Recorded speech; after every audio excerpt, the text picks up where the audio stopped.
What do you think of when you hear the phrase rampant crime, poverty, lawlessness, gang warfare? Or maybe you think of the 1930s in the U.S. with Al Capone and gangsters.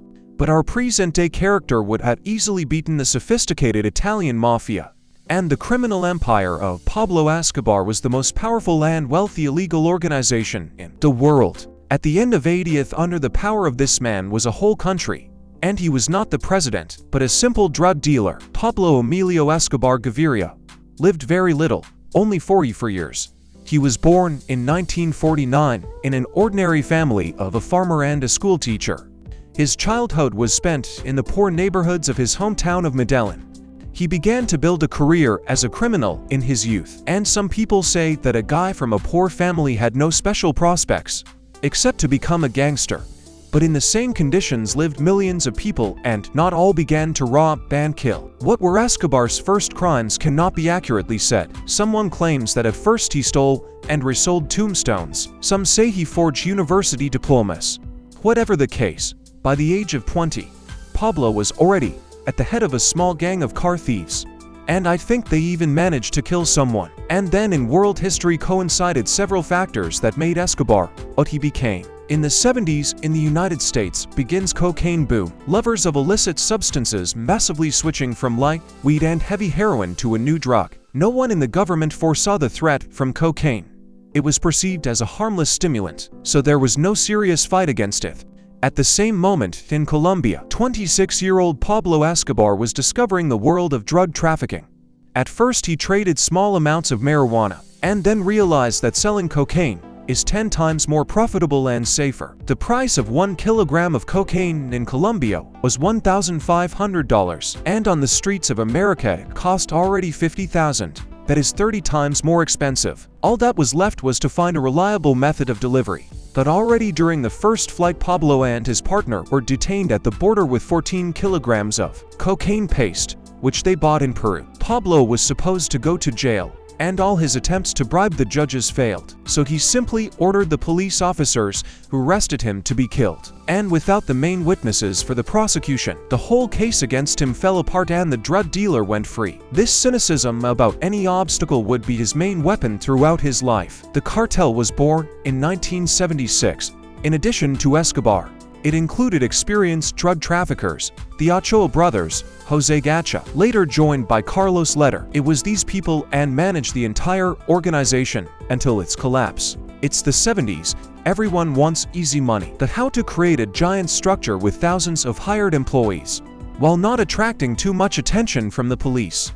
It turned out that it was not so difficult.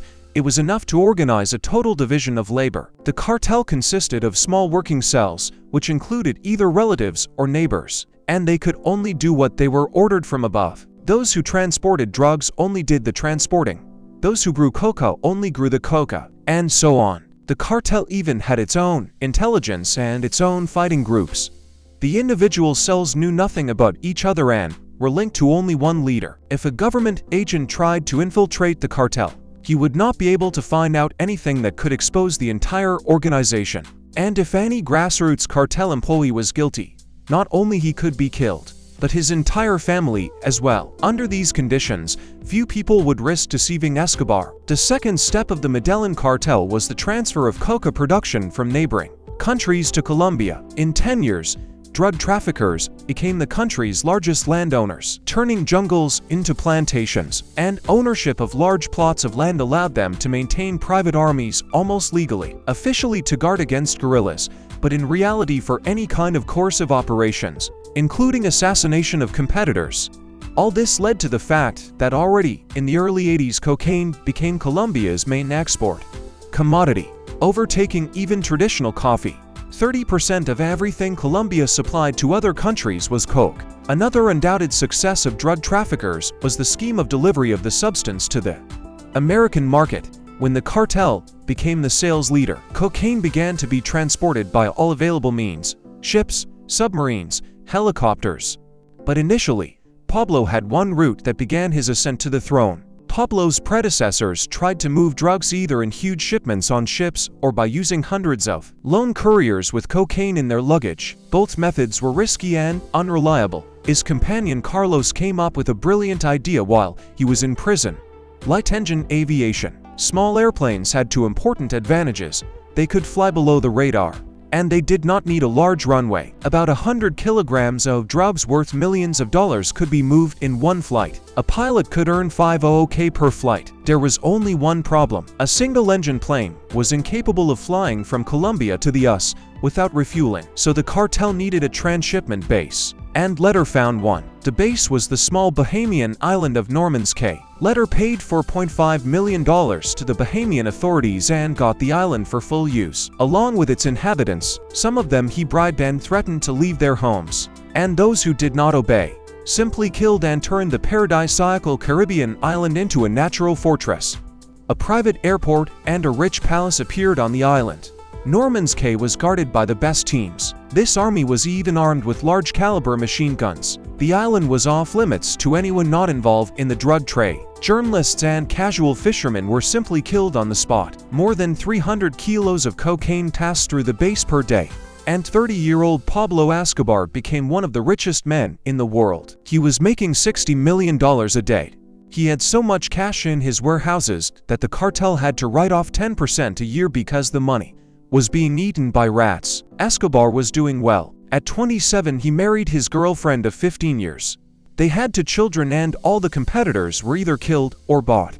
But the only thing he lacked for full power in the country was power itself. Despite the wealth and influence on bribed officials and police officers, not everyone in Colombia was ready to recognize the rule of the drug lord. So Escobar decided to go into legal politics to gain the support of the population. He deployed in his native Medellin full-scale program to help the poor, paved roads, built hospitals, stadiums, spoke at rallies in areas where other politicians preferred not to pry. The residential neighborhoods he built still exist today. He did all this under the pretext of fighting against rich, corrupt politicians who do not care about the problems of the poor. It is noteworthy that Escobar was richer than all Colombian officials combined. He himself was handing out bribes left and right. Be that as it may, many people still perceive Escobar as Robin Hood, who took money from the rich and gave it to the poor. Although thousands of poor people died at his hands, but the PR worked. Escobar got faithful allies among ordinary residents, and they more than once saved their benefactor from police raids and in general tried to help him in every possible way. It would seem that the way to the top was open, and at first Pablo confidently went to his goal. In 1982 he was elected deputy congressman. He firmly decided to become president in 2 years to rule the country in the open, but suddenly faced stiff resistance. First, another presidential candidate, Luis Galen, publicly criticized the drug lord, and bribes failed to shut him up. And then Colombian Justice Minister Rodrigo Anilla launched a broad campaign against the sponsorship of the election race with cocaine money. All this led to the fact that first Escobar was expelled from Congress, and then permanently closed his way into politics. He could not tolerate such humiliation. In the same year, Rodrigo was shot dead right in the middle of the Colombian capital. This was Escobar's first political assassination, but by no means the last. A few years later, Luis, too, would be killed on his orders. It was the beginning of the end for the cartel. Escobar relied on fear, but fear is not a good basis for cooperation. Escobar could forget about a quiet life. In the meantime, trouble came from where they did not expect.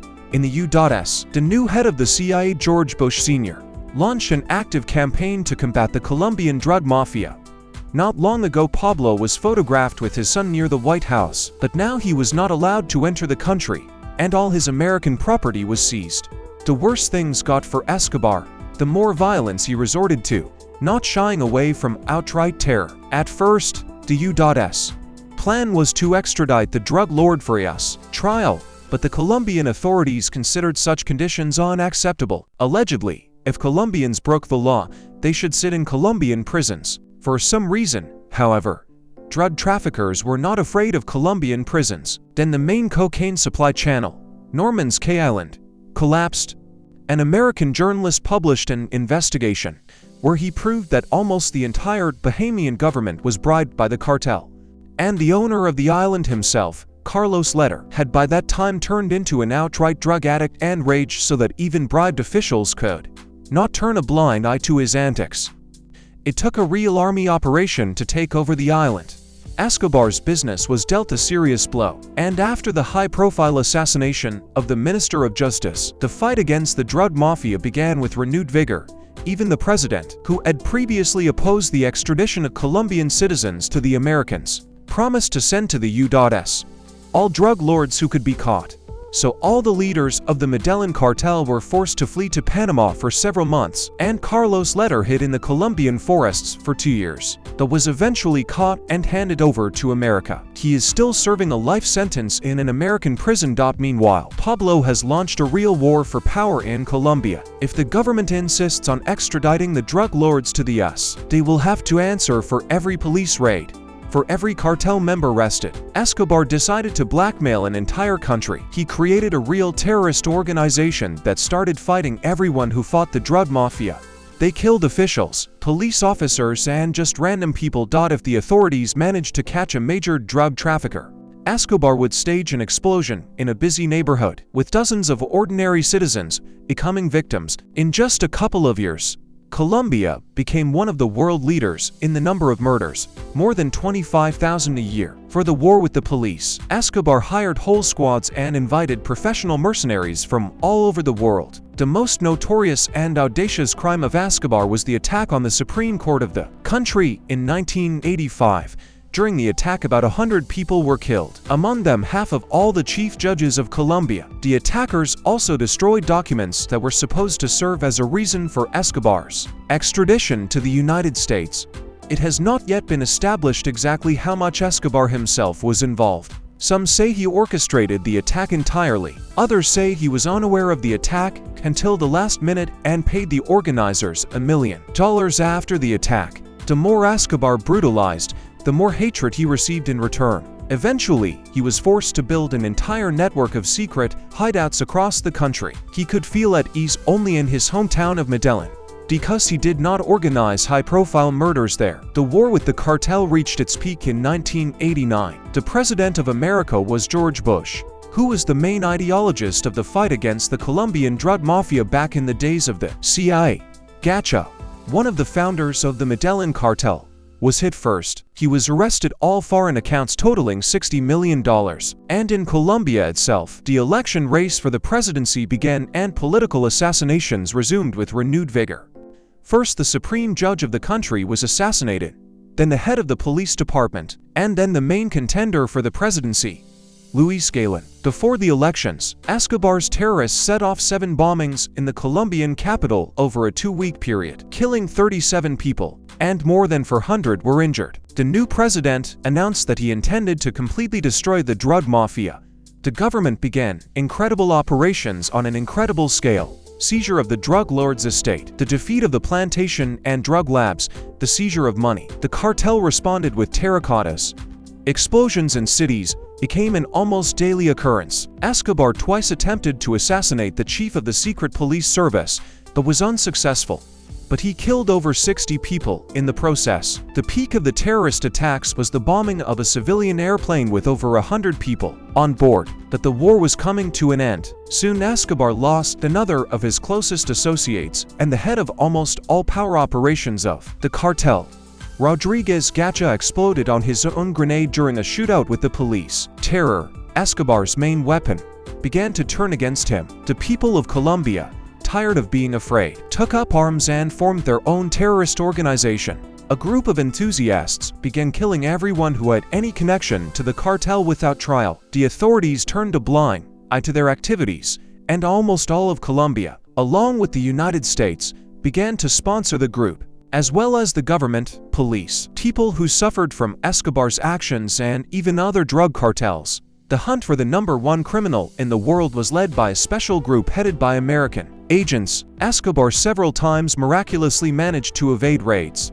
And then he decided to take one last desperate step. Escobar's men simultaneously kidnapped several of Colombia's richest people in the hope that their relatives could put pressure on the government. And the plan worked. The president was forced to promise the drug lord that he would not be extradited to the U.S. And only then did Escobar voluntarily surrender to the police. He even confessed to a few minor crimes in exchange for a promise to forgive him everything else. He agreed to serve his time only in his own 5-star prison. This prison was built by Escobar himself in a picturesque place in the mountains. Along with a sauna, swimming pool and soccer field, he could come to him friends and throw mosey parties. Moreover, Escobar was not even obliged to be locked up all the time, and from time to time quietly went to soccer and even went out in nightclubs. Naturally, nothing prevented him from continuing to lead the cartel, but his stay lasted only a year. Completely losing fear, he ordered to bring to his prison some small drug trafficker who offended him and killed him. Himself, the government, which tolerated all of Escobar's antics, could not tolerate it any longer. In 1992, the president personally decided to transfer the king of the underworld from the palace to an ordinary prison. True, Escobar learned about it in advance and hurried to escape.